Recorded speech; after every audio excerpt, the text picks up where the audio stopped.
Wala talagang perpektong buhay. Habang nabubuhay tayo dito sa mundo ay hindi talaga mauubos ang ating problema. Hindi perpekto ang relasyon namin. Maraming pinagdaanan ang 6 na taon namin ni Eric. Pilit kong pinaglaban, pilit din niyang ipinaglaban. Umabot ng 6 na taon ang relasyon namin ni Eric. At hanggang nakadesisyon kami na kumuha ng fiancé visa at sa Amerika magpapakasal. Akala ko talaga sa 6 na taon ay kilalang kilala ko na siya. Hanggang sa pagpunta ko sa embassy para sa aking interview, doon ko pa nalaman ang matagal niyang tinatago sa akin. Sa puntong ito ay hindi ko kaya na makipagsama sa kanya dahil sobrang nasaktan ako dahil pinaabot niya ng 6 na taon ang pagtatago niya sa akin. Kaya nag-ipaki ako para ako muna ay aalis. Pinilit kong labanan at pinilit kong intindihin ang mga sitwasyon na nangyayari sa amin ngayon. Pero sa bawat araw nakakasama at nakikita ko siya ay tumitindi yung lungkot at galit na naramdaman ko sa kanya. Nagtanong ako sa kanya kung bakit niya pinaabot na 6 na taon ang kanyang paglilihim sa akin at bakit ngayon pa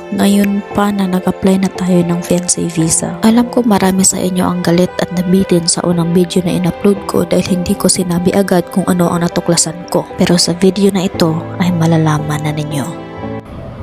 Mga Inday, alam ko marami sa inyo ang galit dahil sa previous na video na in-upload ko na hindi ko sinabi kung ano man yung dahilan. Pero nagbabasa ako sa mga comment ninyo, may mga tao naman na natukma kung ano yung dahilan kung bakit hindi kinuha yung passport ko ng embassy. Pero sabi naman ng embassy at saka ng agent namin, nakapasa ako sa interview, yun nga lang may kulang na documents. At yun nga, may nalaman ako tungkol kay Eric. Simula nung umalis kami doon sa Manila, mga Inday, umuwi kami dito sa Cebu, pinipilit kong i-try, pinipilit kong labanan. Kasi for all those years, 6 years, naging honest ako sa kanya. Pinipilit kong labanan, mga Day. Pero kahit na konti lang yung pagkakamali niya, big deal na talaga sa akin. Tapos bumabalik yung, para may trash issues na ako, mga Inday, bumabalik yung pag niya sa akin, pagtatago ng sekreto. Although, na yun, past na yun, mga Inday. Matatanggap ko at tinatanggap ko pa rin siya, pero hindi madali yung magtiwala ka sa tao ng 6 na taon tapos sisirain lang dahil sa kasinungalingan na tinatago niya. Paulit-ulit ko siyang tinanong dati kung may tinatago pa siya, sabi niya wala.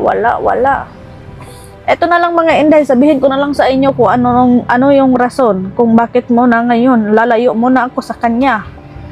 Kasi parang hindi ko kaya na makisama sa taong pinagkatiwalaan ko tapos sinira lang ang tiwala ko na parang 6 na taon, sinayang ko lang. Alam ko, mga Inday, na may asawa siya. Alam ko. Nagdala siya ng papeles niya, mga Inday. Alam ko yon. Pero nalaman ko hindi lang pala isa. Hindi pala isa. Pangalawang beses pala siya nagpakasal sa kanila, mga Inday, tapos tinago niya sa akin. Kalimutan niya siguro na hindi tayo sa Amerika. Kalimutan niya siguro andito tayo sa Pilipinas. Sinabi ko sa kanya, matatanggap ko yan kasi pass mo na yan eh. Pero I think may karapatan ako malaman kung ano yung nakaraan mo. Ngayon nagtataka ako, mga Inday, kung bakit siya iniwanan ng mga babae niya. Sus, bura na ba dyan gwapo, oy. Tataka ako kung bakit ba ako nagkumapit sa kanya na burar bang gwapo, gulang na. Kumapit lang ako dyan siguro, mga Inday, kasi sobrang bait. Sobrang bait ng tao na yan. Pero ngayon, hindi ko kaya na Alam niyo, mga Inday, hindi ko pinangarap makapunta ng Amerika. Mabubuhay ako dito sa Pilipinas. May negosyo ako dito sa Pilipinas. Kahit na konti, may kita ako dito. May mga basket ako dito sa Pilipinas. Hindi ko pinangarap na makapunta ng Amerika kasi mabubuhay ako at mabubuhay ko yung pamilya ko kahit na andito lang ako sa Pilipinas. Pero pumayag lang ako, mga Inday, na pumunta ng Amerika dahil pinili ko siya. Gusto kong mag-level up na yung relasyon namin dahil sa 6 na kami ng taon. Pero ang pinagtataka ko lang, bakit hindi niya sinabi sa akin nung nung early pa lang, nung hindi pa kami umabot ng 6 na taon, sinabi ko sa kanya, gumastos ka ng pera, gumastos tayo ng oras. Pero bakit hindi mo sinabi sa akin nung 2 taon pa lang tayo, 3 taon pa lang tayo, sana sinabi mo lang sa akin para nakalagpas na ako sa ganitong pangyayari ngayon. Bakit ngayon pa? Nagumastos ka na ng malaki. Pinaabot mo pa talaga sa interview. Ang dami kong question mga hindi, dami kong ano sa isip ko kung itutuloy ko ba. Sinabi ko naman niya sa kanya mga inday kasi may panahon na okay ako, may panahon na okay kaming dalawa, pero konting pagkakamali lang yung mga inday, big deal na sa akin, tapos bumabalik lahat-lahat ng kasinungalingan yung mga inday. Yung may araw na hindi ako hindi ko siya kinikibuan, umalis ako, nag-relax, nakapag-desisyon ako na at least pupunta naman na ako ng Amerika, sayang naman yung effort ko, sayang naman yung effort niya, yung pera na gastos. Sinabi ko sa kanya na sasama ako sa iyo sa Amerika dahil may 3 buwan pa naman tayo na magkapag-desisyon kung itutuloy ko ba na magpapakasal ako sa iyo. So sabi ko sa kanya mga inday, so hindi ibig sabihin na sasama na ako sa iyo sa Amerika, itutuloy ko yung pagpapakasal ko. Yung 3 buwan na yun mga inday, doon ko siya kilalanin sa kanilang lugar.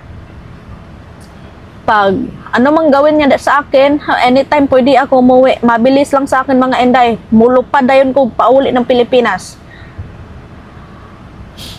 I have my own. Kung ano man yung gagawin niya doon sa Amerika mga inday, kung ano man yung mangyari doon, kung magsasinguling pa rin siya sa akin, anytime pwede akong lumipad pabalik ng Pilipinas. Wala man ko nag-ano sa ihang kwarta, may sarili man ako. Kumakapit lang talaga ako sa kanya mga inday kasi sobrang bait ng tao na yan, at naawa ako kapag iwan ko siya kasi siya na lang isa sa bahay nila, siya na lang mag-isa, kaya naawa ako sa kanya mga inday. Sa totoo lang, may pagmamahal ako kay Eric, pero nangingibabaw yung awa ko sa kanya kasi matanda na siya. Pinili ko siya, pero ngayon hindi ko na alam kung anong maging tamang desisyon ko sa buhay, na siya yung pinili ko, nagsakripisyo ako. Alam ko nagsakripisyo rin man naman siya, pero sa pagsisinungaling niya, pinaabot pa niya ng mahabang taon bago niya sinabi sa akin. Then yung mga inday, galit ako sa kanya, galit ako sa sarili ko kung bakit ba ako nandito pa rin. Sinabi ko na yan sa kanya kanina mga inday, nga mag-ano na lang tayo, mag-friends na lang tayo. Para wala akong commitment, free ako kung anong pwede kong gawin. Free din ka kung anong gusto mong gawin. Pero ayaw niya, kay bati daw kayo. Sayang man ang 6 na taon mga inday, pero karon I don't know kung anong tamang desisyon ko sa buhay ko mga inday, na hindi ko alam na. Alam mo, bash din kayo dyan. Kung ano, I can't please all of you. Kung ano man yung gusto nyo sabihin nyo na lang dyan, mga inday. Basta ako, sinabi ko na sa inyo kung ano yung rason kung bakit ako ganito makareact mga inday. Kasi, sobra, pinagkatiwalaan ko siya ng 6 na taon. Alam niya lahat ng pagkatao ko, lahat ng mga pangyayari sa buhay ko. Pero yun pala sa kanya, may tinatago siya. Okay na sa akin yun kasi may divorce naman sila, 2. Okay lang sa akin yun kasi yung unang asawa niya mga inday, nagkahiwalay din sila, may papeles naman siya, pero hindi niya dinala dito. Kaya yun yung rason, natutuwan siya ako sa interview. Kailangan pang kunin. Ayun, yung mga kasamahan ko, nakuha ng passport nila, may tatak na visa. Ako, yung passport ko, naiwan doon sa agency sa Manila. Kailangan ko makuha yun. Sinabi ko sa kanya, may visa man o mawala, kailangan ko mabalik yung passport ko. Pakita mo sa akin kung paano mabalik yung tiwala ko sa'yo. Alam niyo mga inday, sinisisi ko din yung sarili ko ba na may iba sa inyo dyan na nag-comment simula pa noon na may something itong tao na to. Pero binabaliwala ko lang kasi akala ko kilala ko na yung tao na to. Ang pinaghuhugutan ko lang talaga dito sa taong to mga inday sobrang bait. Sobrang bait. Very kind. Pero parang lahat ng mga mabuting gawa niya, inatatabo na, nawawala dahil sa kasinungalingan niya sa akin. Ay nako. May araw na okay ako mga Inday. Pinipilit kong kalimutan pero kunting sipyat lang yun niya mga Inday. Bumabalik mga kasinungalingan niya. Sinabi ko na yan sa kanya mga Inday, baka hindi ko alam kung pagkakatiwalaan pa ba kita, baka may anak ka doon, Pero may kilala man ako doon sa Amerika mga Inday, pina-check background ko man siya. At tapos ni-research ko man yung niya mga Inday, yung security doon nila mga Inday. Wala man siyang criminal record, wala man siyang anak, wala siyang background mga Inday, limpyo kayo si Eric. Yung nga lang, sa unta man ang pagkalimpyo kung ang imong tiwala na ang nasira. Paulit-ulit kami nagsasabi sa noon mga Inday, nag-uusap kami na ang foundation sa isang relasyon ay yung tiwala. Siya pa yung palagi nag-explain. Sinabi ko sa kanya, hindi ka ba nagigilty na mag-uusap tayo noon ng about tiwala, tapos ngayon ganyan ka pala? Sabi niya, nagigilty ako. Sana sinabi mo pa nung bago pa lang tayo, yung ilang taon pa lang tayo, parang nakalagpas na ako sa sitwasyon na ito. Ngayon ko palang malalaman, ako pa mismo ang makabalo nga hapit na, nakapasar na sa interview, nagastos na og kwarta. Ngayon may Inday, diri na lang ko magyaw-yaw kay wa ko'y laing kayawyawan. Ako na siyang gyaw-yawan og maayo dito sa kondo. Munang naka-decision ko nga magkuan muna kami kanang mag-break muna kami para makapag-isip-isip ako mga Inday. So siguro uuwi na lang ako ng Negros muna. Tapos, bahala na siya. Iwan ko lang itong sasakyan niya. Sasakyan ko man to kasi nasa pangalan ko man to. Iwan ko na lang itong sasakyan dito sa Cebu para may magamit siya. Ako, magbarko na lang ako pabalik ng Negros mga Inday. Na lang ako. Gusto ko, hindi ko alam kung ano yung maging desisyon ko. Hindi ko pinangarap makapunta ng Amerika. Gumastos na, nag-effort na. I don't know kung itutuloy ko or I don't know kung igagrab ko yung 3 buwan na kikilalanin ko dyan doon sa Amerika. Hindi ko alam. Galit ako sa sarili ko. Hindi ako makapag-desisyon ng tama o basta aalis muna ako mga Inday. Gusto ko munang mapag-isa. Gusto ko muna na makapag-isip-isip. Bahala na kuyo kung ano yung sabihin nyo dyan sa comment section.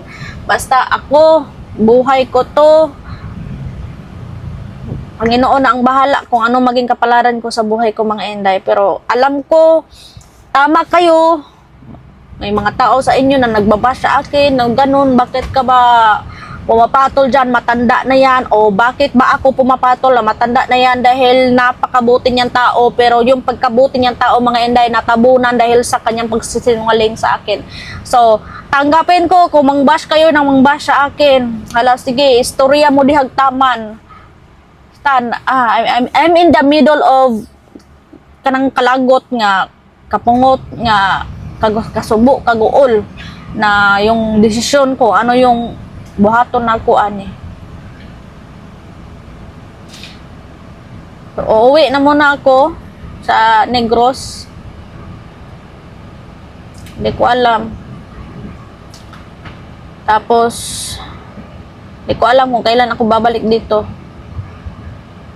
Hindi ko alam.